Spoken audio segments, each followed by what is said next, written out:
So, we will start today with 2D NMR spectroscopy in for heteronuclei. So, we have looked in the last class on how homonuclear spectra, what are the different types such as 2D TOCSY, 2D COSY and 2D NOESY. So, that was in both the axes, it was hydrogens, protons and protons. Now, we will move on to if one of the axes is carbon, that means we are going to look at correlation between a carbon and a proton. So, that is why it is called as 2D heteronuclear NMR. Heteronucleus means two different nuclei. So, let us see how heteronuclear experiments are required. So, this is a table here which shows the different isotopes of different elements and their natural abundance, okay, and the shown here is the spin value and frequency. So, based on the magnetic field, depending on the magnetic field there is a particular frequency, and shown here is the gyromagnetic ratio and the relative sensitivity. So, let us analyze this table a bit before we go to why we need 2D NMR or 2D heteronuclear NMR. You can see here for proton, which is the maximum having the 100% abundance, has a maximum gyromagnetic ratio, and therefore, it is the most sensitive nucleus in the whole of NMR spectroscopy. So, therefore, we normalize or we grade all the other nuclei with respect to the hydrogen. So, hydrogen will give it as 1, relative sensitivity as 1, and you can see here, so for a given magnetic field, let us say it is 100 megahertz is the proton frequency. Now, if you start looking at the other nuclei with respect to the hydrogen, now you can see that deuterium has a very low sensitivity. You can see the natural abundance is very less, is only about 1.6%, and this is actually in the percentage. So, it is only 0.016%, and it is 6.5 times less in gyromagnetic ratio. So, therefore, if you calculate your magnetic field, the frequency will be 15 megahertz. So, therefore, relative sensitivity based on these two factors. So, what has been done here is you multiply this factor, that is natural abundance, into the gamma, and then respects with to proton. So, scale it with respect to proton, and then you can get the value of sensitivity. So, for example, for deuterium, if you multiply these two, it turns out to be 0.01 times 1, that means it is 0.01 or 100 times less than hydrogen approximately. Now, let us look at carbon, which is a very popular nucleus in NMR. So, the natural abundance of carbon 13, we have seen this earlier, is only about 1%. That means 99% of the carbon in any molecule, if you take a collection of molecules, is C12, and if you look at the gyromagnetic ratio, is about 4 times less compared to hydrogen. So, therefore, if you multiply these two, we basically see that is about 1.6 or 0.16 times of that of proton. So, that is a very low sensitivity, because we have 100 times 4.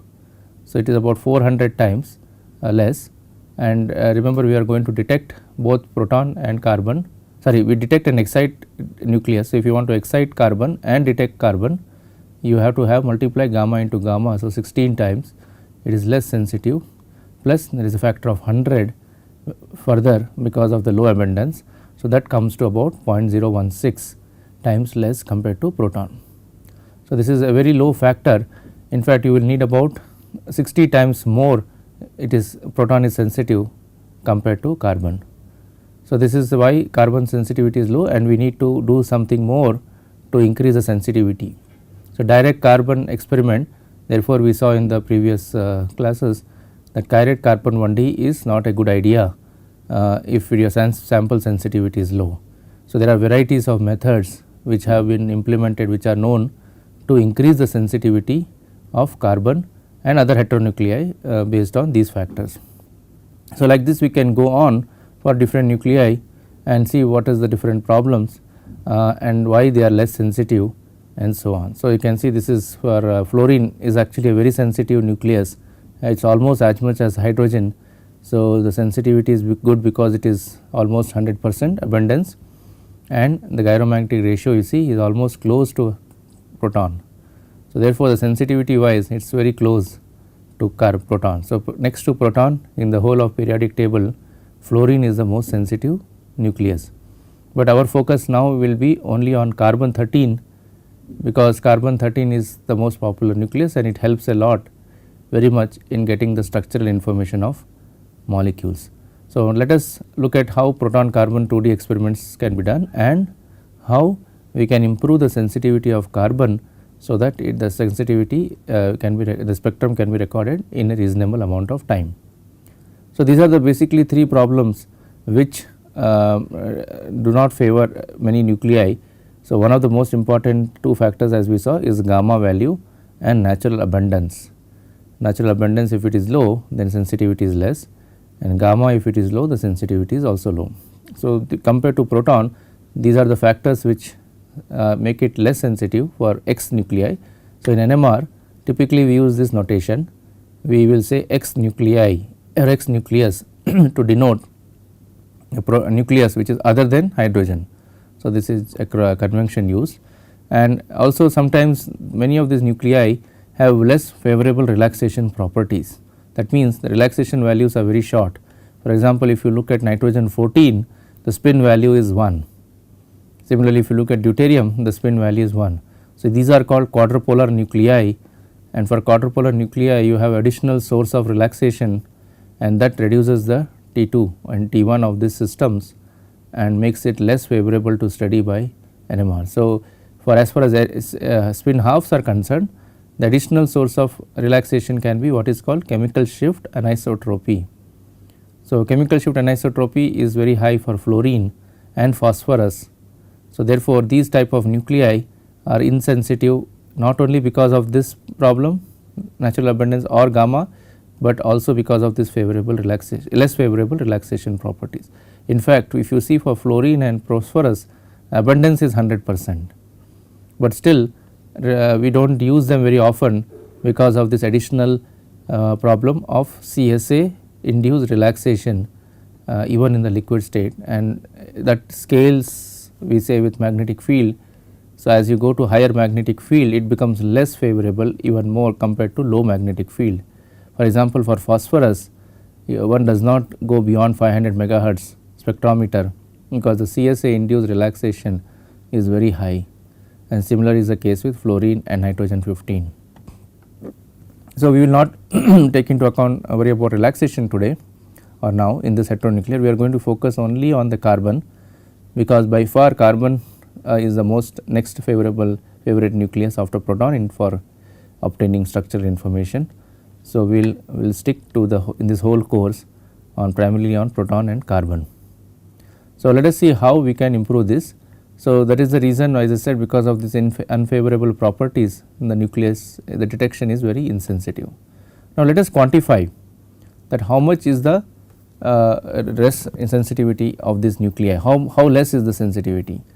Okay. So, how do we get this information from, how do we know that the sensitivity is less, why it is less, and that basically comes from this Boltzmann principle. So, this is what we saw in the very first part of the course. We looked at this energy levels and we saw that the population is distributed between these two energy levels.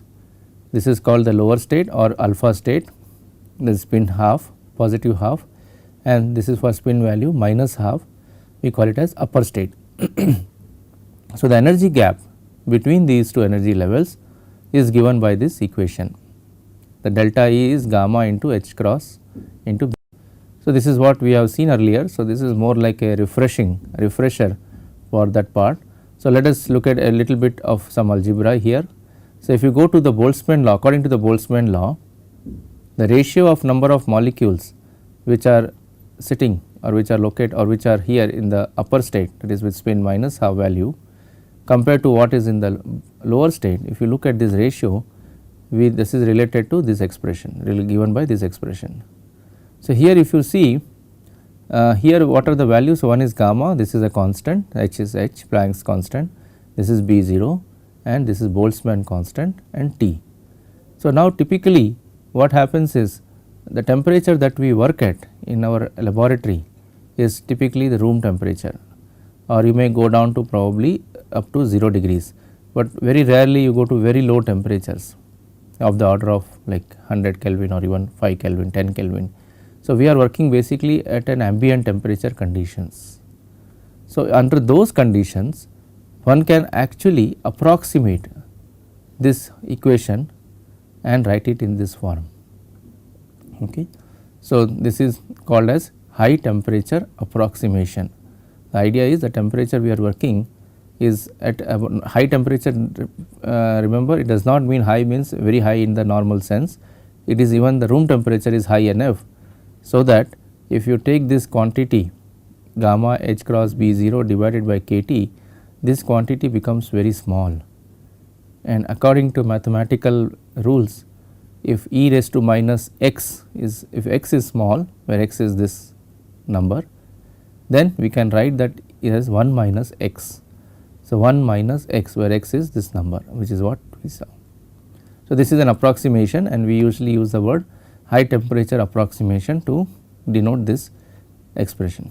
Now, if you see here further, let us say I just do some little bit of algebra which will not go in detail, but if you do a little bit of rearrangement of this equation, you will see that this term can be now defined. So, what we will do is we will define, means we will say that there is a term called polarization. Polarization, we will define this term polarization now. Polarization is given by this expression n upper minus n lower divided by the total number of nuclei. So, this is the total number. If you add what is on the top and what is added on the bottom, that is the total number. So, total number basically means the total number of atoms in your sample. Okay. So, that is given a sample, I have a total number of atoms. So, when I put it in a magnetic field, some atoms will go to the lower state, some nuclei, and some nucleus of the atom go to the upper state in the energy levels. So, this is what we saw, this is a distribution. So, this if you add up the total value, that is the total number of nucleus, that is what is written as n total, and the difference in this population between the upper, lower and the upper state, this difference is written here. So, this term, the difference divided by the total number is given, is denoted as polarization. Now, the polarization, this value can be obtained from this equation by a simple rearrangement. So, that is what is shown next, that if I combine equation 1 and 2 and do a little bit of rearrangement, I will get like this. Okay. So, this is something which I would encourage you to do it yourself and then figure this out, because this is a simple rearrangement of this equation. And what basically it says now is that the polarization, means the difference in the population, which is what we saw here, is proportional to this value, this term. Okay. So, this is what it means. So, now you can see here this polarization is directly proportional to the gamma, okay, proportional directly to the magnetic field, and inversely proportional to temperature. Okay. So, these are the things which, if we know that that magnet polarization is proportional to these factors, then we can do something to enhance. Our goal, as is said here, is how do we enhance the sensitivity of X nuclei. So, from here you can see why is the X nuclei less sensitive? The X nuclei is less sensitive because of the following. What is happening is, in the case of carbon, okay, so if you look at this term now, so we have a hydrogen spin level, energy levels. Now, hydrogen energy levels is given like this, and this is delta E is gamma h B 0, which is we saw in the last slide. Now, if you translate or if you move this picture to carbon, you can see in carbon case what will happen. In the case of carbon, all other factors are same except gamma. So, in carbon the gamma is 4 times less compared to hydrogen. Therefore, the population difference will now be, as we saw in the previous slide, the population difference is proportional directly to gamma. So, if the gamma is 4 times less in carbon compared to hydrogen, then the population also will be 4 times population difference will also be 4 times less here compared to what you see here.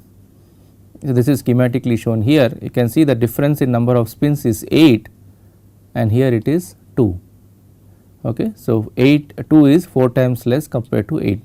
That means the difference, if you subtract, the number of atoms in the ground state minus number of atoms in the upper state, this difference is proportional to gamma.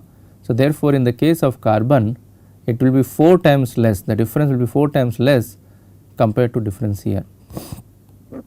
So, please keep in mind this is just a notation and this is just a schematic, in the sense it is not that in reality there is a difference of 8 atoms, but the proportionality is same. So, whatever will be the difference in protons, carbon will be 4 times less. So, what is the importance of this polarization, this difference? The reason is that the sensitivity, that means how much signal you get in NMR, is directly proportional to polarization. So, this is very important. So, if your polarization is 4 times less for carbon compared to proton, so the signal also will be 4 times less in carbon compared to proton for the same concentration, for the same magnetic field at the same temperature. Keeping all other factors same, the polarization difference, a polarization which is population difference, is directly related to the signal intensity. So, from this you can see that the carbon is 4 times less compared to proton because of this reason. So, therefore, how can we improve the sensitivity of the X nuclei? So, one option is we can transfer this polarization from here to carbon to proton, sorry, from proton to carbon. If we can do that, then the polarization of carbon is enhanced, and if polarization of carbon is enhanced, our sensitivity also is enhanced. So, this is basically like saying that suppose I have 1000 rupees with me and I have a person who is having 250 rupees, 4 times less, I can make the other person have more money by simply transferring the money from my side to his side. So, I can give 1000 rupees to him, so he will have 1000 plus 250. So, you see by doing that I can transfer the polarization. If I do that, then he will be richer. So, in similar way, if I transfer the polarization from a higher gamma nucleus to a lower gamma nucleus, then I will get the sensitivity enhancement of the lower gamma nucleus by a factor of 4 in this case, but higher factor in case of nitrogen and depending on the gamma value. So, this is the basic philosophy or idea in all the heteronuclear NMR experiments that we do in NMR spectroscopy, is that we basically enhance the sensitivity of X nuclei by implementing this concept of polarization transfer.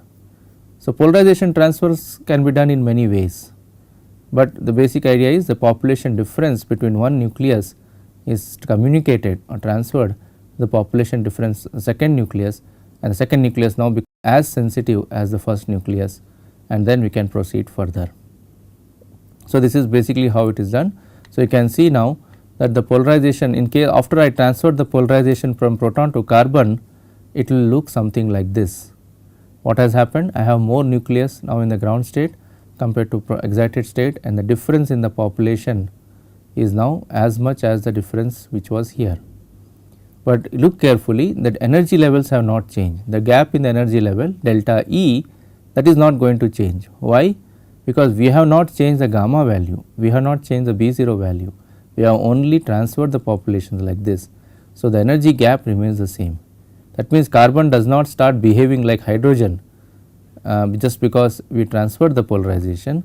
The carbon remains as a carbon, only thing has happened is its population level, the difference has changed, and therefore, as to start with its sensitivity has gone up.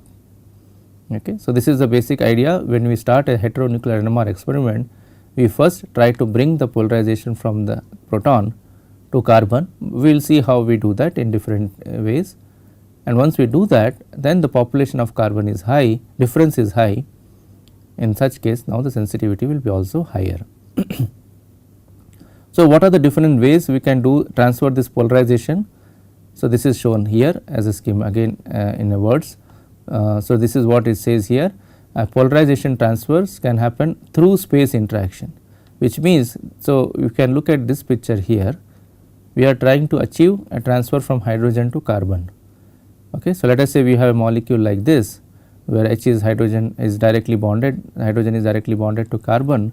So, these two are very close in space, typically it is a one bond length. So, one bond distance in molecules is how much? Is about 1 to 1.5 angstroms. So, in that distance I can use that short distance to, and these two, remember, both of them are spin half nuclei, means they are magnetically active nuclei. What it means? It means they have a dipole moment. This has a dipole moment, this one also has a dipole moment. Therefore, I can do a dipole, I can exploit the dipole interaction. So, there is a dipole to dipole interaction between these two nuclei, and that gives us a mechanism to transfer polarization from here to here. This is similar to what we saw in the NOESY experiment. So, similar idea we can use to transfer the polarization from here to here. So, this is typically what is implemented or used in solid state NMR. Okay. But if you come to solution state NMR, this dipolar couplings which we saw is not very strong mechanism to transfer energy. Therefore, we rely on a direct interaction through bond.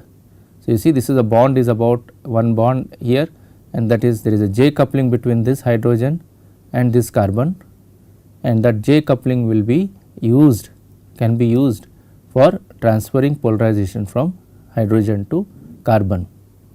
The typical value of J coupling is about 120 to 220 hertz. Remember, it depends on the hybridization state of the carbon. So, in aromatics it is higher, alkynes it is higher, alkene it is higher, but in sp3 it is about 120 to 140 hertz J coupling. So, this transfer of polarization using the J coupling through bond, you use the word inept. This stands for insensitive nuclear enhancement by polarization transfer. Okay. So, this is the typical word we use, inept. So, we will not go into detail of how inept achieves this polarization transfer.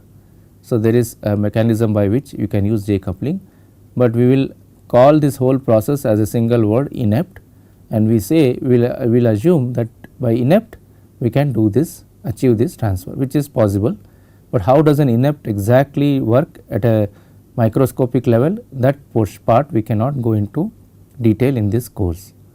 So, this is a typical step or method used in solution state NMR to transfer polarization from one nucleus to other nucleus. So, let us see schematically again how this whole thing is now inept is used for in 2D NMR heteronuclear NMR experiments. So, this is how schematically we can depict a heteronuclear experiment like this. So, what you can do, the block which I called as inept, let us assume that as a block, as a box, that is used first to transfer the polarization from proton to carbon. So, we will, as I said, this is not just a block like this, it is going to consist of a series of a sequence of pulses. A sequence of pulses together constitute a block which we call as inept. So, we will see the picture of inept a little bit later, but as I said we will not go into detail of how this sequence of pulses achieve the transfer. So, let us assume that it does it somehow. So, this block of pulses I put it first. So, what will happen after the end of the block, the polarization from hydrogen would have been transferred to carbon. Then after that I excite the carbon by a 90-degree pulse, which is not shown, but let us say we have in this scheme a 90-degree pulse, and that excitation will bring now the difference of population from hydrogen of 2 protons. So, the population difference in carbon is much higher compared to what it was earlier. So, because of that, when I excite the carbon, its signal will be now 4 times stronger compared to not having this transfer. So, this is the advantage, your sensitivity has gone up by 4 times, which is a tremendous improvement compared to what if you did not have this transfer block or element. So, how does this 4 times sensitivity improve help us, we will see that later. So, this is one scheme of transferring the polarization.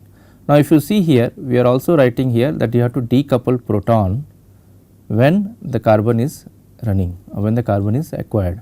Why is that so? That is because remember, whenever we acquire a carbon spectrum, we saw that earlier that it is J coupled to directly attached hydrogen. So, when I detect carbon, I should apply decoupling on protons to remove the J coupling, and therefore, the J coupling instead of coming as doublet, the peaks will come as singlets. So, that is why we decouple protons. Now, I can do this for a 2D. So, remember this will only gives me 1D NMR information. This is not a 2D experiment right now, it is still the 1D experiment, but the 1D, this experiment is different from the 1D we saw in the earlier part of this course, where we looked at 1D proton, 1D carbon NMR. There it was direct detection, means directly you start from carbon like a 1D proton, you start from carbon and excite the carbon and detect carbon. But here we have added one extra step, that we first transfer the polarization from proton to carbon and then we detect the carbon. So, now let us see how it can be done in a 2D fashion.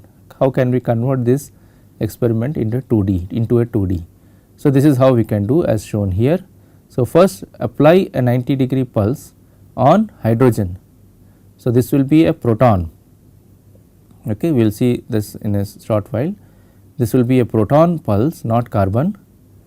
Okay, so, you apply this pulse on hydrogen proton, then the proton comes to the xy plane and it starts evolving because of the chemical shift. That means, it starts oscillating based on its chemical shift value, and that period during which it oscillates we call it as T1.